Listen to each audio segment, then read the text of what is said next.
Bom, então, o tema que eu preparei hoje,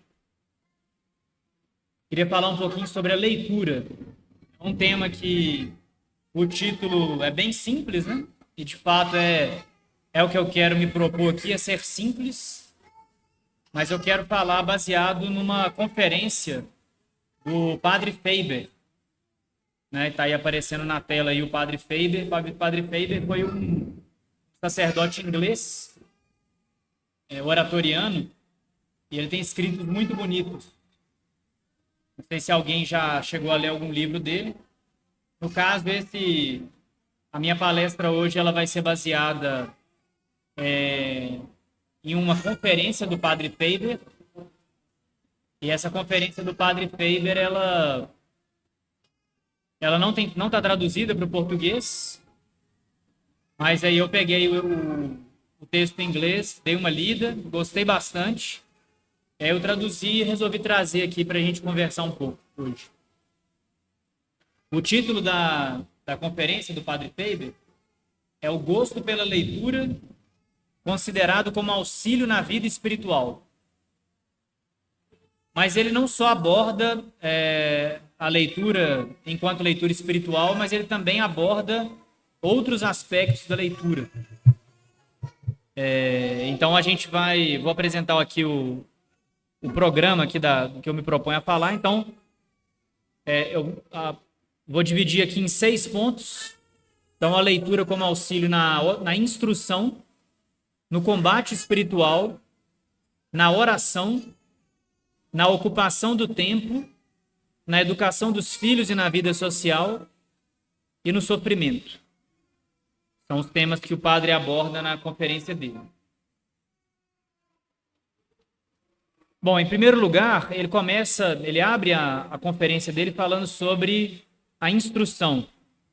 Eu até resolvi já colocar esse trecho aqui, eu vou ler e a gente comenta, porque ele já abre, na verdade, antes disso, essa conferência é interessante porque ele começa contando uma história.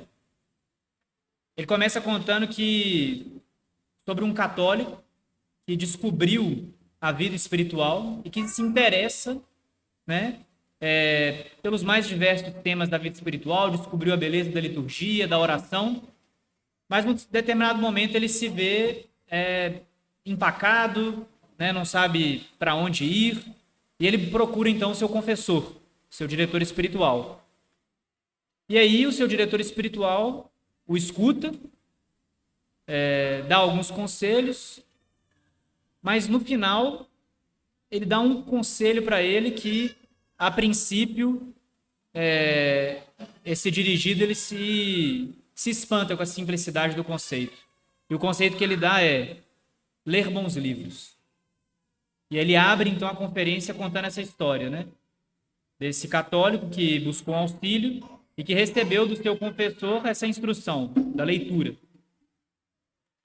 Então ele já abre a conferência dizendo, em primeiro lugar, né, quando ele vai falar da leitura enquanto auxílio na instrução.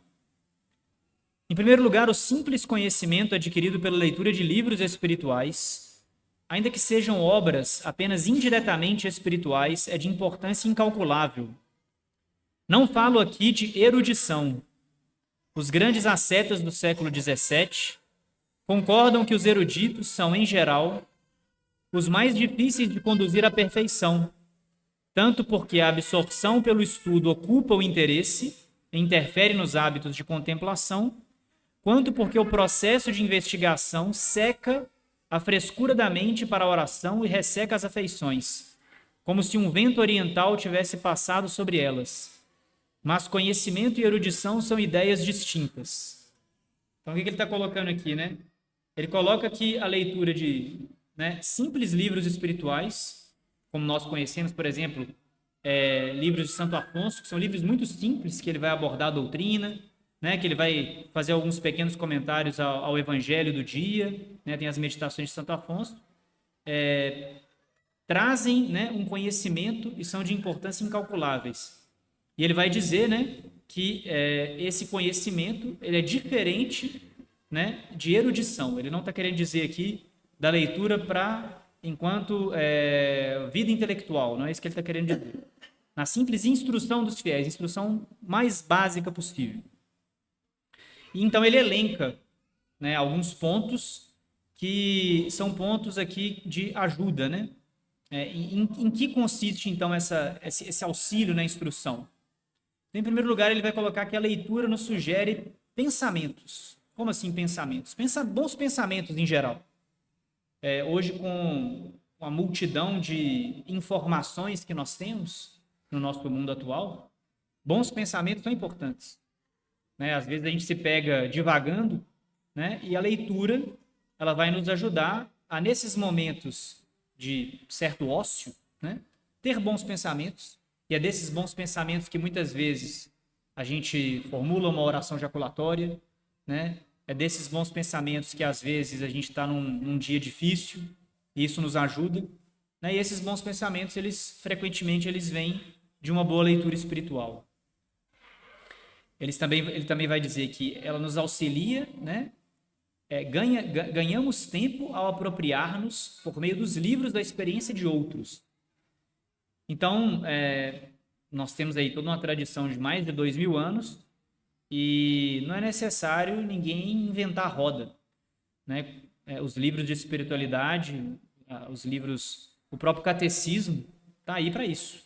Né? Para que através deles nós nos apropriemos destes pensamentos bons, né? Dos padres, né, dos bispos, dos grandes santos, né, e da experiência desses homens, especialmente na vida dos santos, que ele vai comentar um pouco mais para frente, né, e apropriar-se desses bons pensamentos é muito benéfico para nós. Nós não precisamos, ele até comenta, né, nós não precisamos de fazer um esforço para buscar fazer uma exegese de um texto sagrado, por exemplo. Não, os santos já fizeram isso para nós. A liturgia já nos separa bons textos da Escritura, os Salmos, por exemplo, as epístolas, né? Ele também nos diz, né, que com a leitura na instrução, nós aprendemos métodos que encurtam caminhos. Né? Muitas vezes aqueles que, né, nós, no começo da nossa vida de católicos, né, ou então, não necessariamente no começo, mas frequentemente nos perguntamos, né, como eu posso viver uma boa vida católica, né? O que eu devo fazer? Bom, os santos e essa instrução vão nos dar métodos que encurtam o nosso caminho para a santidade, né? Ao invés de nós ficarmos procurando por conta própria e inventando, né? E também multiplicamos nossos motivos de ação e infundimos novo vigor em motivos antigos ao compreendê-los melhor. É muito comum, depois de uma boa leitura, né, nós tirarmos bons propósitos. E é sempre isso que os santos nos ensinam na meditação, por exemplo, que a leitura ela deve dar fruto na nossa vida. Não deve ser algo simplesmente que nós guardamos para nós mesmos, para que nós né, falemos uma palavra boa com um amigo. Né? Claro, é bom compartilhar as leituras, mas o principal, né, não é essa erudição, né, não é se vangloriar de ler muitos livros. Não, o fruto principal é que nós tiremos resoluções, os santos dizem, né, resoluções para a nossa vida prática, para o nosso dia a dia. Como eu posso me portar melhor no meu trabalho, como eu posso me portar melhor na minha casa, com a minha esposa, com meus filhos, né? Se é um padre, como ele pode, né, buscar instruir melhor os fiéis, celebrar melhor a missa com mais piedade, né, nas orações, etc. Né? Então, a leitura ela multiplica, então, motivos para nós agirmos, ela nos impele, né, a agir bem. Né? E ele vai dizer, então, a regra comum é que uma pessoa mal instruída dificilmente alcança grandes alturas na devoção. É necessário, em geral, possuir conhecimento das coisas espirituais e até mesmo algum conhecimento de teologia. E quando ele fala aqui de conhecimento, até mesmo de conhecimento de teologia, né, é um conhecimento simples. Né? O catecismo, o ano litúrgico, né, as devoções da igreja, né, a gente precisa de ter um conhecimento mínimo dessas coisas. E hoje em dia, né, a maioria de nós sabe ler, mas até mesmo para os iletrados dos séculos mais longínquos, né, se a gente pensar na Idade Média, eles possuíam um conhecimento, né, teológico, né, eles possuíam instrução na devoção, porque toda a cristandade era voltada para Deus, né? As catedrais eram próprias bíblias em forma de pedra, né? Que os ensinavam, os instruíam. Então, até mesmo as pessoas iletradas podem sim e devem, né? Possuir um conhecimento, um grau aí de instrução. Né? Lembrar que o catecismo sempre foi ensinado a todos, né? Até mesmo para as pessoas que não sabiam ler, né? Então ele coloca aí essa grande importância, né? Nosso Senhor mesmo diz, né? Ide e ensinai, né? Então a igreja é mestra e ela nos ensina, né? Especialmente através dessas boas leituras, né? Um segundo ponto que ele coloca como auxílio é no combate espiritual. Então ele vai dizer, né, que ele vai colocar que a leitura nos desperta para o combate contra os vícios e paixões. Uma pessoa que ela não é instruída, né, sobre as paixões, sobre a natureza humana, sobre o pecado, dificilmente ela vai saber enxergar essas coisas que são ensinadas no catecismo na vida dela para ela colocar em prática. Então a leitura, né, e aí nós podemos pensar em inúmeros livros, né? Por exemplo, a Filoteia de São Francisco de Sales, o Combate Espiritual do Padre Scopoli, um livro que eu gosto muito, que é o livro do Padre Rodrigues, Exercícios de Virtude e Perfeição Cristãs, em que ele coloca para cada capítulo, para cada bloco do livro, ele dedica a uma virtude e vai explicando a cada capítulo. Então, né, a leitura como auxílio, né, para nos despertar para esse combate. Santo Inácio, a vida dele inteira, né, foi nessa luta, esse combate, e ele atingiu, não é à toa, um grau aí um vigor da vontade, né, heróico, né? E a leitura desempenhou um papel fundamental na vida dele, né? Quando ele estava na cama e que ele se converte, foi através dos livros das vidas dos santos, né? Especialmente da vida de Nosso Senhor, que ele desperta para esse combate, né? Então, são inúmeras aí os exemplos que nós temos na vida dos santos, da leitura despertando essa vontade a combater a si mesmo, né? A se vencer, né? Ligado ao combate, né, tá o ensinamento sobre as virtudes, que eu comentei também, né? O São Francisco de Sales, no Filoteia, ele se propõe a isso. Ele tem uma parte do livro que é toda dedicada às virtudes, em que ele explica a humildade, né? Ele explica sobre a temperança, a humildade, o sofrimento, né? A penitência. Então, é necessário que nós saibamos o que são as virtudes, como adquiri-las, como colocar em prática. Os santos vão nos ensinar também muitas vezes. A gente, vou fazer tal coisa, né? Na quaresma eu me proponho a fazer isso, fazer aquilo. E às vezes a gente se engana, né? A gente quer tomar um propósito muito exagerado e muitas vezes a gente vê lá que os santos nos ensinam que a gente deve se propor coisas simples, mas que nós sejamos constantes nas nossas resoluções, né? E principalmente, né, um santo, quem é o santo, né? Aquele que tem virtudes heróicas. Então a santidade é isso, é ser homem virtuoso, né? Nos exorta, então, com argumentos sólidos a agir. Ele não só vai apresentar para a gente qual a virtude, o que é a virtude, mas argumentos sólidos para combater os vícios e alcançar as virtudes, né? Célebre, por exemplo, e eu vou falar um pouco disso mais para frente, quando ele fala sobre a vida social, mas, por exemplo, aquela exortação de São Tiago, né? Na sua epístola, né? Em que ele diz que a fé sem obras é morta. E ele vai dizer que aquele que não refreia a sua língua é vã sua religião. Ou seja, são textos que, né, nos exortam, né, e nos dão um certo puxão de orelha, né, para que nós busquemos as virtudes, e nos explicam muitas vezes, né, por que nós devemos fazer aquilo, né. E, é claro, a vida de Nosso Senhor em primeiro lugar, né, não só ensinou, mas antes de ensinar, ele deu o exemplo. E um ponto muito importante, que é muito caro a toda a espiritualidade católica, especialmente aos monges, aos grandes ascetas, é a compunção do coração, né? A compunção é aquele afeto da alma em que nós reconhecemos que nós somos pecadores, né? Nós devemos muito a Deus e que nós precisamos reparar, né? Chorar os nossos pecados, não verter lágrimas com sentimentalismo, né? Os santos frequentemente falam, né, da questão das lágrimas, mas é mais uma lágrima que, sim, ela pode surgir exteriormente, mas é mais essa compunção mais do coração, né? Mas nos reconhecer como pecadores, como necessitados da graça de Deus, né? E a leitura vai nos ajudar a isso, né? A sermos homens piedosos. E ele coloca aqui um trecho aqui que ele diz: historicamente, a leitura da vida dos santos foi, por longos séculos, uma das mais vigorosas forças de santidade na Igreja. Quase nos surpreendemos ao recordar quanto devemos em nossos pequenos esforços de espiritualidade ao estudo dessas vidas. Ou seja, a vida dos santos deve ocupar, nas nossas leituras, um lugar de suma importância, né? Bom, ele, além dentro do combate espiritual, tá a oração também, né? Que é vamos dizer, o ponto fundamental da vida do católico, né? A gente precisa saber como rezar bem. Então, a leitura ela alimenta e sustenta a nossa oração. E segundo os mestres da vida espiritual, é o óleo para a lâmpada da oração. Elimina as grandes dificuldades que se padecem na meditação.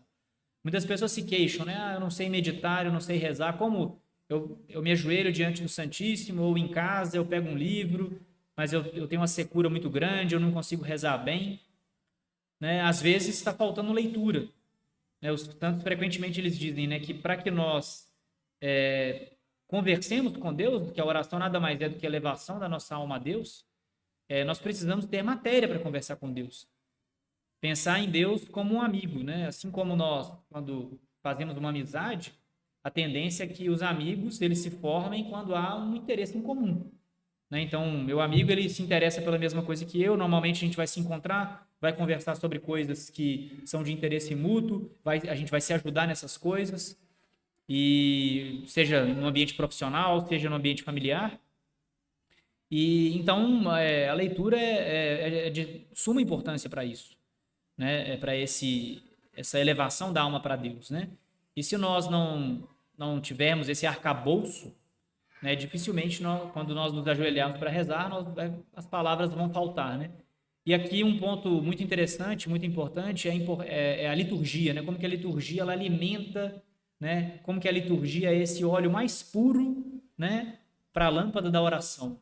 Né? Muito frequentemente na liturgia, a gente, no gradual, no introito, a igreja ela seleciona pequenos trechos da escritura, dos salmos, que muitas vezes, ao ler aquele trecho, a gente o nosso coração já se inflama, né? A gente já enxerga naquilo ali, né, a grandeza, né, daquele pequeno fragmento que a igreja colocou, como que aquilo se harmoniza com o mistério que é celebrado no dia, seja uma festa de Nossa Senhora, seja uma festa dos santos de Nosso Senhor, seja um domingo, né, como que aquele texto ele tem ali um vínculo com a epístola, com o evangelho do dia, né?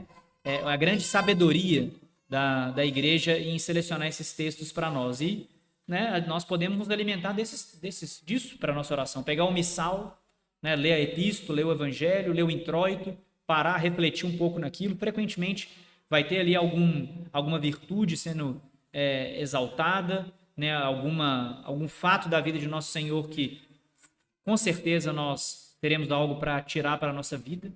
Então a leitura ela é de suma importância para nos dar matéria para a oração. E o Padre Ferreira coloca, né, a oração é a grande dificuldade da maioria das almas. Resolver essa dificuldade é resolver as demais. Ou seja, um católico bem instruído, né, que sabe bem o seu catecismo, que frequenta os sacramentos com assiduidade, né, e que tem uma boa instrução sobre a oração, sobre a vida espiritual, segundo o Padre Faber, né, já resolveu a maior parte das dificuldades das almas. E ele vai dizer também, é triste ter servido a Deus por 20 anos e ainda lutar com a meditação matinal. Embora seja consolador pensar que Santa Teresa combateu nessa mesma batalha por 17 anos. Santa Teresa, que ela diz que no livro da vida, né, ela durante muitos anos ela usou um livro para rezar, né, e sempre foi assim, né. São Bento, na sua regra, ele mesmo coloca que os monges deveriam se exercitar frequentemente na leitura, né, na chamada Lectio Divina. A escritura sempre fez parte da vida dos monges, dos santos, como um auxílio, né, na oração, nessa conversa íntima com Deus. Então, se nós, né, temos dificuldades, e de fato a oração ela é difícil, né, ela é uma prática, de certo modo, até uma prática ascética, né, rezar não é fácil. Se nós temos dificuldade, né, o Padre Faber nos dá aqui um remédio que seria, né, nos exercitar aí nas boas leituras, né? E aqui o ponto central da conferência, que é na ocupação do tempo. E isso aqui, principalmente para os nossos dias, né? O Padre Faber, então, ele vai colocar, né? Não podemos manter nossas mentes sempre fixas em Deus. Quando nós, né, morrermos, né, e com a graça de Deus estivermos no céu, gozando da visão beatífica, aí sim, né, nós estaremos aí louvando a Deus eternamente, né, estaremos em comunhão perfeita e plena com Ele, mas nesse mundo, né, que é um vale de lágrimas, nós não podemos, né, ter a nossa mente fixa em Deus. Nós somos homens, temos corpo e alma, né, é necessário trabalhar, é necessário nos relacionar. O homem é aí um animal, né, social, nós precisamos uns dos outros, e é uma ilusão nós querermos, então, estarmos sempre pensando em Deus. É claro que grandes santos aí, eleitos aí por Deus, né, passaram um momento da vida, talvez, com a mente inteiramente absorta, né, em Deus, mas para nós não é esse o caso ordinário, né? Então, como nós não temos a mente sempre fixa em Deus, frequentemente no nosso dia, quando nós não tivermos aí no nosso ofício, no nosso trabalho, ou cuidando dos nossos deveres de Estado, haverão aí lacunas no nosso dia. E muitas vezes nós preenchemos mal essas lacunas, né? Então o padre vai colocar, preencher as lacunas do dia com a leitura e não com inutilidades. E é curioso pensar que ele escreveu isso no século XIX, numa época em que não existia celular, não existia computador, né? Ele até comenta em um outro escrito dele sobre a leitura dos jornais. Curioso, ele fala assim que almas que poderiam ser grandes contemplativas, né? Poderiam aí estar, né, se elevar a Deus ao longo do dia, perdem muitas vezes o tempo lendo notícias em jornal. Então imagino que ele falaria hoje, né, com o celular, Instagram, né? Então, se ler jornal, né, as notícias é uma inutilidade, o que dirá ver a vida dos outros no Instagram, né? Então é algo também que o padre coloca que é bom a gente aplicar na nossa vida, né? Claro que nós somos muito dependentes da tecnologia hoje, né? Para nos comunicarmos no trabalho, e isso em si não é um mal, mas nós devemos, né, nos policiar, nos vigiar, né? Daquele momento de fim do dia, né? Chegou do trabalho, está cansado, às vezes está todo mundo já dormindo, já jantou, antes de dormir, a gente pega o celular, vai ver um vídeo, né? Vai entrar na rede social. Muito melhor seria pegar um bom livro, né? Uma vida de algum santo, né? Um livro de vida espiritual. E nessa ocupação do tempo, o padre coloca também, né, que essas nossas leituras, elas têm que ser leituras bem escolhidas, né? Ler bons livros, mas livros que nos interessam, né? De temas que nós temos interesse de conhecer. Claro que vem em primeiro lugar a instrução, como ele diz lá no início, né? Então, por exemplo, o catecismo, né? Se não, eu nunca li o catecismo, então vou procurar ler, né? O catecismo de São Pio X é bem simples, perguntas e respostas. Temos o catecismo de Trento, né? Que é uma obra monumental da fé católica, repleto aí de citações da Escritura, de explicações muito bem fundamentadas do Concílio de Trento, um catecismo muito profundo e que todos nós, assim, com ensino superior, né, eu acho que seria válido, né, pelo menos uma vez na vida, pegar o catecismo romano e ler ele de cabo a rabo, né, depois de saber bem o catecismo de São Pio X. E também outros temas, né, sejam temas relacionados ao nosso trabalho, alguma coisa que a gente tem que aperfeiçoar, sejam temas que na nossa formação básica a gente identificou como lacunas, história da igreja, certos fatos históricos, não conheço bem, né, então eu vou procurar preencher essas lacunas, né, com temas que me interessam. E o padre diz, né, a leitura também é de grande utilidade simplesmente como ocupação do tempo. O uso do tempo é uma das principais dificuldades da vida espiritual. Se pudéssemos distinguir uma coisa da outra, talvez nos assustássemos menos com o voto de Santa Teresa, que é sempre fazer o que fosse mais perfeito, do que com o voto de Santo Afonso. Nunca desperdiçar um momento do tempo. Então, Santo Afonso ele fez esse voto, ele fez um voto, né? Ele nunca desperdiçaria um momento do tempo da vida dele. Né? Um voto heróico aí, né? Porque não perder tempo, né, é algo que realmente é heróico, né? E lembrar também da própria exortação de Nosso Senhor, né, no Evangelho, quando ele vai falar, ele não fala especificamente do tempo, né, mas ele fala das palavras vãs, né, que até mesmo as palavras vãs e inúteis, né, serão usadas, né, no juízo, né, no nosso juízo. E o que dirá então do tempo, né, do nosso tempo desperdiçado, o tempo que é tão precioso, né? São Paulo mesmo vai dizer, né, que Deus prolonga a nossa vida nesse mundo para que nós mereçamos a vida eterna, né? Façamos sacrifícios, penitências e salvemos a nossa alma, né? E aí aqui eu coloquei, vocês me permitem ler alguns trechos aqui, porque realmente essa conferência é muito eloquente.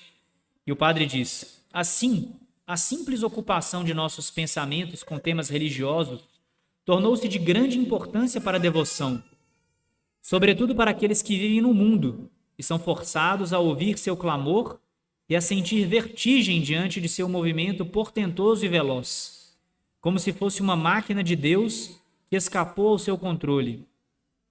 Não é fácil exagerar a gravidade disso, pois aquilo que domina o curso de nossos pensamentos domina também todo o nosso ser. Por isso, um gosto pela leitura é especialmente necessário em nossos tempos, devido a seus perigos e peculiaridades. Nossos tempos, né, de novo, reforço aqui, século XIX, ele está dizendo isso, né? Então, ocupar a nossa cabeça com bons pensamentos, né, é de fundamental importância. E a leitura nos ajuda a fazer isso, né? Ele também diz, né? Além disso, a leitura ocupa a mente, da qual o maligno está sempre à espreita para tomar posse. Ela a preenche, guarnece e povoa com pensamentos que são, direto ou indiretamente, de Deus. Atualmente, há duas influências contagiosas no ambiente que nos rodeia, extremamente nocivas à vida espiritual: a multiplicidade de interesses e a rapidez dos objetos. É triste constatar o êxito com que essas duas forças expulsam Deus de nossas mentes, avançando continuamente pouco a pouco. Então, ele coloca aí, né, que a multiplicidade de interesses e a rapidez dos objetos. Ainda mais hoje com tela, né?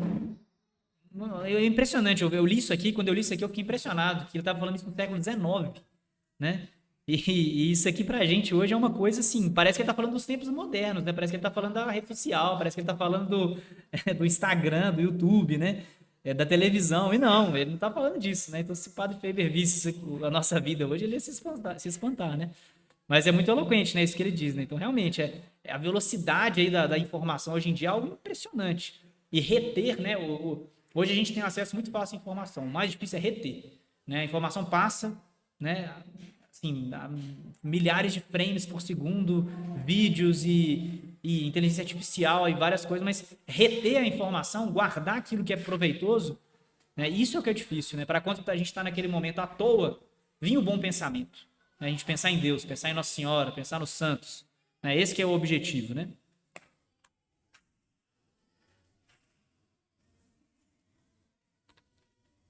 Ele vai dizer: é também por ocupar nossos pensamentos que a leitura impede a construção de castelos no ar.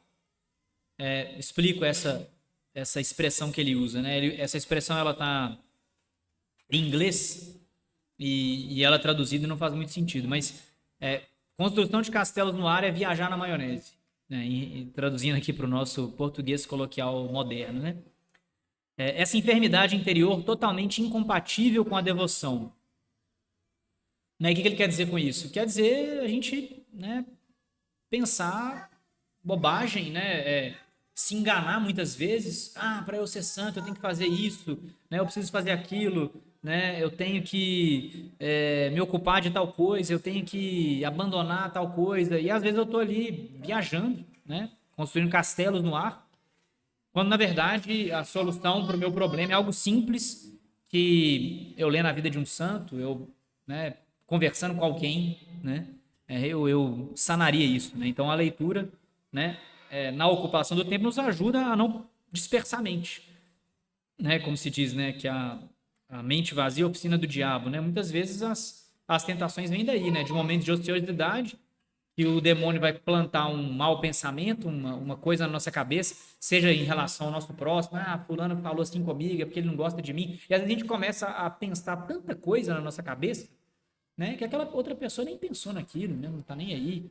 Ou então a gente está pensando em alguma coisa nossa, da nossa vida, e que realmente a gente está viajando, né?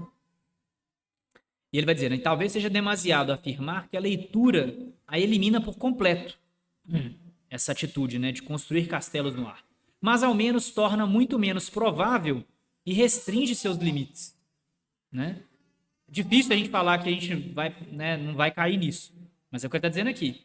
É menos provável e restringir um pouco isso com a leitura é garantido. Nas tentações, a leitura é dupla ajuda. Negativa, porque toda ocupação exclui muitas tentações, então evitar a ociosidade. E positiva, porque oferece distração durante a provação, além de iluminar nossa luta contra elas e aquecer o coração, impedindo que sejamos gelados por seu toque. Então a leitura ela inflama a nossa devoção também, né? Nos ajuda a preparar para os sacramentos, por exemplo. E ele também fala da preguiça, né? Ele vai dizer, ela também nos livra da indolência, inimiga perigosa da devoção, sobretudo para os que vivem no mundo e não têm o auxílio de uma regra constante ou das suaves pulsações comunitárias. Né? A vida monástica, a vida dos padres regulares, né? Ela tem um horário, né? A pessoa acorda, o religioso acorda, ele, né, reza as laudes, depois ele tem a missa, tem o café, tem a leitura, tem a meditação, tem o trabalho manual, tem o estudo. É uma vida toda regrada, né? E a vida é regida por uma regra, né? E nós que vivemos no mundo, nós não temos uma vida regida por uma regra, assim, estritamente falando, né? Seria importante que nós delimitássemos uma rotina mínima que nos ajudasse espiritualmente, né? Isso de fato é necessário, né? Uma ordem na vida para todos, especialmente, né? Para quem, né, tem aí uma vida de múltiplas tarefas, que é o caso de todos, eu acredito, né? Nos nossos tempos atuais a gente tem muitas ocupações, né? Então estabelecer um horário para as coisas é muito bom, né? E ser fiel a esse horário, né? Olha, então eu vou colocar esse hábito da leitura, e aí eu sei que, né, no meu trabalho eu almoço e depois do almoço eu tenho ali meia hora. Ao invés de eu ficar perdendo tempo, né, na internet, ou eu vou ali para um canto, pego um livro, leio, ou então à noite antes de dormir, ou eu acordo 20 minutos mais cedo, mas eu tento encaixar isso na minha rotina e eu sou fiel e constante a isso, né? Sentar-se sem propósito, né? Aí ele diz, né? À tarde, quem nada tem a fazer, afasta-se rapidamente de Deus. Sentar-se sem propósito é lançar-se em meio a tentações, né? Não fazer nada, o ócio é a mãe de todos os vícios, já dizia São Bento em sua regra, né? Uma hora vazia é sempre a hora do demônio. Quando o tempo pesa, as asas do espírito batem lenta e dolorosamente.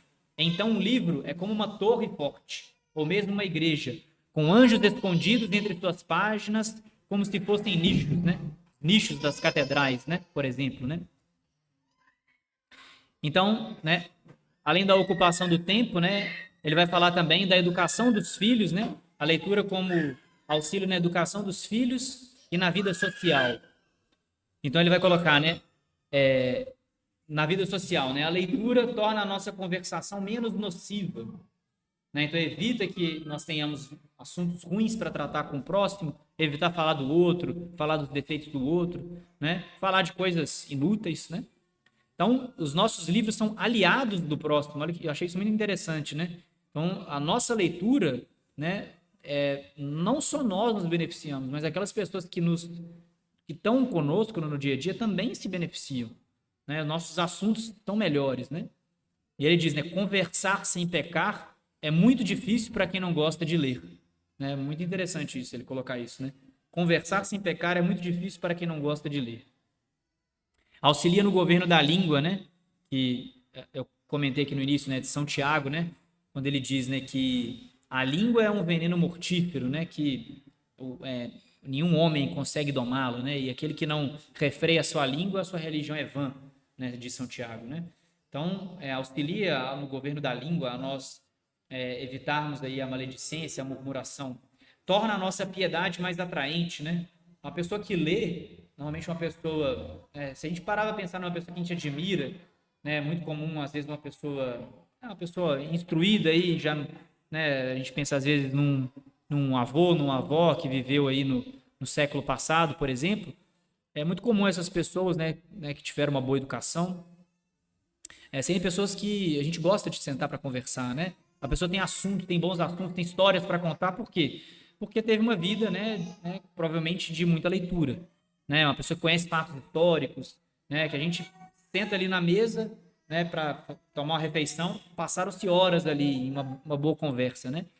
E há muitas vezes que numa conversa dessa, né, que pode haver aí um convite, né, para uma conversão mais profunda, né, com auxílio da graça de Deus, né?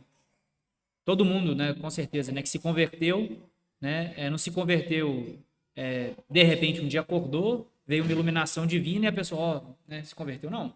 A conversão sempre vem por meio dos amigos, por meio de um professor, por meio né, de um colega, de um familiar, né? E frequentemente essa pessoa que contribuiu para a nossa conversão, né, ela, né, nos auxiliou aí com as leituras dela, né? Então torna a nossa piedade mais atraente, né? Tira um pouco essa, essa marca, né, esse preconceito aí que as pessoas têm do católico ignorante, né? Ah, o católico não sabe nada, né? O católico ele não é uma pessoa coerente com a sua fé, né? Não, né?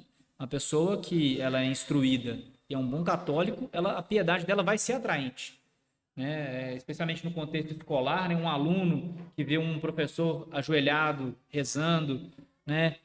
Isso aí é atraente para a criança, né? O exemplo é a maior fonte de conversão que se tem, né? Se converte mais pelo exemplo do que pelo muito falar, né? E permite-nos adornar nossa profissão cristã diante dos outros, né? Tem a ver com tudo isso que foi dito aqui. E o padre Faber vai dizer, né? Possibilidades de pecado por toda parte, fluxo rápido de palavras irrefletidas, corrida de imagens pela mente, indistintas na poeira que levantam, impossibilidade de vigilância adequada, línguas afiando línguas, cérebros aquecendo cérebros, rostos inflamando rostos, até que a rapidez se torna terrível, e com ela o esquecimento da vigilância. Né? Então, Nosso Senhor disse, né? Vigiai e orai. Né? Então, essa vigilância, né, é auxiliada pela leitura. Então, a gente reza, pede a graça de Deus, e muitas vezes a gente, retendo essas boas leituras, muitas vezes nesses momentos, né, de ardor das paixões, que vai vir aquele bom pensamento e a gente vai, opa, não vou fazer isso. Não vou deixar me levar pelas paixões. E ele diz também, né, podemos estar certos que os homens em geral pregaram mais o evangelho em suas conversas quando falaram indiretamente de religião do que quando o fizeram diretamente. Foi aquilo que eu falei. É muito comum numa conversa, às vezes, que não tem o tema específico da fé, né? Um tema histórico, por exemplo. É muito comum hoje em dia a gente falar sobre história, né? E há uma ignorância generalizada sobre a história de modo geral. E, né, muitas vezes numa conversa dessa, que, claro, a história ela está aí embebida, permeada pelo catolicismo, é muito comum que uma conversa dessa, uma menção indireta à religião, a fatos históricos envolvendo a história da igreja, da vida dos santos, né, seja um motivo de uma conversão. Interesses comuns são um vínculo. Somos melhores missionários na vida social se temos gosto pela leitura. Então, é o que eu falei, às vezes um interesse comum por algo do meu trabalho, né? Às vezes numa conversa de trabalho, de assuntos técnicos, pode surgir alguma coisa aí que vai despertar aí um interesse, né, pelo catolicismo, por exemplo, né? Quantos bons, mas estreitos de espírito se desviam em relação à igreja, ao Papa e aos assuntos públicos, especialmente em países não católicos, simplesmente porque, sem gosto pela leitura, são apenas frações de homens e não homens completos. Então, ou seja, né, o preconceito que permeia a nossa sociedade hoje em dia, né? As pessoas, quando vão falar do Papa, quando vão falar da igreja, dos assuntos aí chamados polêmicos, né? Por exemplo, cruzadas, Inquisição, né? É muito comum, né? Essas pessoas, elas virem com assuntos, com pontos que são já sabidos por nós católicos, que nós temos argumentos para isso, né? E que se nós não somos homens de leitura, pessoas que compreendem esses fatos, diante dessas pessoas, né, que o padre até, né, diz, né, boas pessoas, mas de estreito espírito, né, dificilmente nós poderemos ajudá-los, né, nesses pontos, se nós não somos homens de leitura, né, de boa leitura. Ele diz também, né, não percebemos em nós uma tendência a tornar-nos vulgares, a interessar-nos por coisas mesquinhas, a recrear-nos com divertimentos tolos e a deixar-nos atrair por ocupações indignas? Quando afirmei antes que o gosto pela leitura era especialmente necessário em nossos tempos, acrescentei que era particularmente necessário para aqueles que levam vidas devotas no mundo, pois são essas almas que mais necessitam de paz e menos a encontram. Então, novamente, né, é o nosso mundo acelerado, nosso mundo de muitas informações. A leitura ela tem um papel fundamental para nós nos recolhermos, para nós nos prepararmos bem para o sacramento.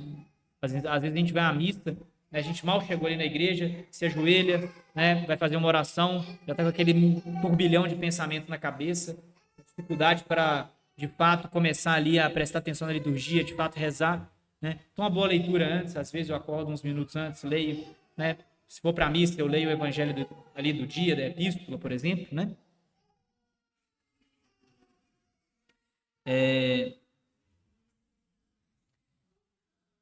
Bom, o padre também vai falar, eu não coloquei aqui, mas ele vai falar da importância fundamental,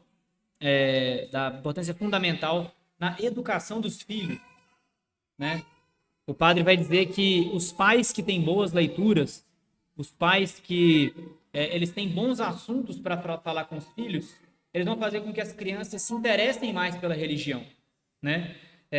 Se o filho enxerga no pai, né, um pai que de fato ele não dá o exemplo da oração, ele não pega o pai ali na sua ocupação, nos seus tempos vagos, ele não está ali se debruçando, né, com bons livros, ele está perdendo tempo, né? Aquela criança vai tender a enxergar aquilo ali, talvez desprezar a religião. Então, o padre coloca também na sua conferência a importância da leitura na educação dos filhos, se tornar pessoas bem instruídas para que os filhos se interessem pelos assuntos da fé, para que os filhos, para instruir os próprios filhos, né? Ainda mais no mundo hoje, com tantas objeções à fé, com tantos problemas que nós temos, é muito necessário, né, os pais se formarem bem, né, e terem boas conversas, por exemplo, na mesa, né? A família se senta para poder jantar, para poder almoçar, né? Ter boas conversas, ter bons assuntos, e a leitura vai proporcionar isso. E por fim, ele vai falar também do sofrimento, né? E ele vai dizer, né? Por fim, não devemos esquecer a razão de São Hugo. São Hugo aqui, ele está falando do São Hugo Cartucho, que é um santo do século XII. Foi monge cartucho, depois foi bispo. Para valorizar os bons livros, eles tornam a doença e a dor mais suportáveis. Sem dúvida, o que mais nos surpreende em nossas enfermidades é que elas nos santificaram tão pouco, né? Então, nas doenças, né, nós temos aí uma grande oportunidade de nos santificar, de oferecer para Deus os nossos sofrimentos. E às vezes a pessoa está num leito, está numa cama de hospital, né? E outro dia eu conversava com uma pessoa e a pessoa me dizia assim que hoje é muito triste que nos hospitais não se tem mais um crucifixo, né? São raros os hospitais que no leito do paciente se encontra um crucifixo. E essa pessoa me dizia, né, que hoje, infelizmente, muitas pessoas morrem, né? A pessoa está ali agonizando, morrendo e está a televisão ligada, né? Olha que coisa lastimável, né? A pessoa está morrendo e a TV ligada, passando um programa útil, né? Então, assim, a leitura nos momentos de sofrimento, ela vai nos ajudar também a que nós nos preparemos bem para a morte. A pessoa está no leito de hospital, o hospital tem uma TV, né? Deveria ter uma pilha de bons livros, né?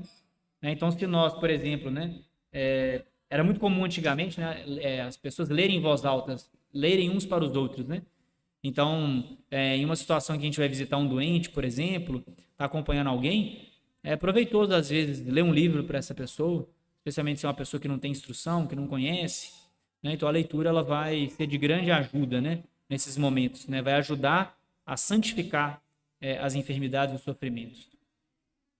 E também, né, não só no sofrimento físico da doença, mas também no sofrimento, né, as dificuldades em modo geral. Ele vai dizer, é surpreendente como toda leitura parece tornar-se pertinente quando estamos em dificuldades. É como se o Espírito Santo, mais do que nós mesmos, tivesse escolhido o que deveríamos ler. E certamente é Ele quem confere à leitura uma unção especial e uma mensagem particular para as nossas almas em suas provações. Então, é célebre até um costume, né? São Francisco, né, na vida dele, isso se passa, né? De pegar a escritura, né, abrir, né, e vamos ver o que Deus está reservando aqui para mim. Não tão de forma como essa, né? Muitas pessoas fazem isso com a imitação de Cristo. Eles dizem, vou abrir a imitação de Cristo aqui num capítulo, né? É um costume piedoso, né? Mas às vezes a gente escolher uma leitura para momentos difíceis, né? Então, se eu estou passando por uma dificuldade, ler algum livro sobre a paixão de Nosso Senhor, o próprio Evangelho, né? Ler a própria paixão no Evangelho é bom para nos despertar, para nos acordar, né? Porque quando nós estamos sofrendo, nós estamos em dificuldade, a gente tende a não sobrenaturalizar aquele momento. A gente tende a padecer muito, né? A murmurar, a reclamar, enquanto a gente poderia sobrenaturalizar. Pensar como que o Nosso Senhor agiria numa situação dessa, né? Pensar na Sagrada Família, na fuga para o Egito, né? É um sofrimento tão grande, né? Ter que deixar tudo, ir para uma terra desconhecida, que não falavam a mesma língua que eles, uma casa que não era deles, né? Padecer o cansaço da viagem, a sede, a fome, né? Pensar como São José agiu, né? No silêncio, né? Na abnegação, né? Então, as boas leituras, elas nos ensinam isso também, né? Nessas provações. E o padre continua, né? Nossa experiência não foi a mesma dos santos. Não é tanto que tenhamos sido menos pacientes, mas que fomos mais animais. Ocupamo-nos com a parte física de nossos sofrimentos. Todas as nossas energias foram absorvidas no esforço de suportar. A pessoa só se preocupa em suportar fisicamente aquela dor ou aquela tribulação passageira, né? Até mesmo a tristeza tornamos demasiado física, né? E embora os outros não devam exigir demasiado de nós, nem nós mesmos nos sobrecarregar imprudentemente, não há dúvida de que permitimos que tanto a dor quanto a doença nos tornem mais ociosos do que seria necessário. Né? O exemplo clássico é esse do hospital. Né? A pessoa está lá no hospital, no tédio, sem nada para fazer, né? Está lá vendo TV, né? Um paciente terminal, poderia estar se preparando para a morte, né? Com uma leitura santa, né? Ou então a pessoa está ali, né? Como mau ladrão, né? Também muito comum essa visão aí da tribulação, da cruz, enxergar de um lado o mau ladrão que sofreu mal, né? Que reclamou, murmurou e só amplificou a dor dele. E do outro lado o bom ladrão, que com compunção se reconheceu pecador, né? E pediu a Nosso Senhor, né? Que o levasse para junto dele, né? Então, é uma boa morte, né? Nós imitarmos o bom ladrão. No que diz respeito à paciência, à santificação interior de nossos sofrimentos e à indolência desnecessária, encontraremos no gosto pela leitura grande auxílio tanto na doença quanto na tristeza, concluiu o padre. E por fim, né, para concluir, ele para terminar essa historinha dele, né, que eu contei no início, desse homem que foi atrás do seu diretor espiritual, pedindo um conselho, pedindo uma ajuda, né, para ser um católico mais devoto, né?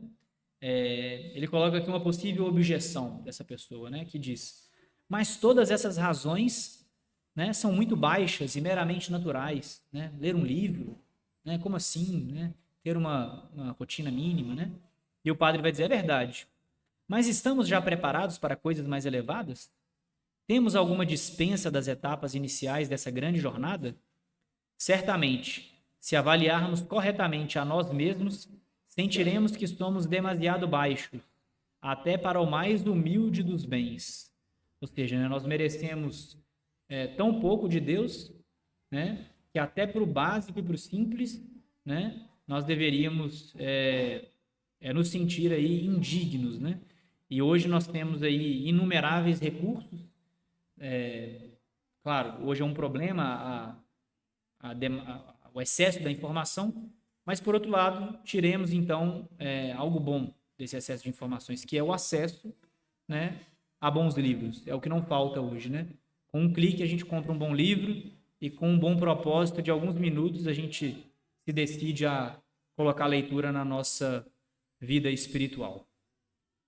Bom, era isso que eu queria falar, né? Uma conferência bem simples, mas que eu achei muito interessante, argumentos muito eloquentes, muito bons. Depois eu posso compartilhar o texto na íntegra com vocês. Alguém quer fazer alguma pergunta, alguma dúvida? Vamos rezar então, Ave Maria. Em nome do Pai, do Filho e do Espírito Santo. Amém. Ave Maria, cheia de graça, o Senhor é convosco. Bendita sois vós entre as mulheres, e bendito é o fruto do vosso ventre, Jesus. Santa Maria, Mãe de Deus, rogai por nós, pecadores, agora e na hora da nossa morte. Amém. São João Bosco, nosso padroeiro, Nossa Senhora Auxiliadora, em nome do Pai, do Filho e do Espírito Santo. Amém.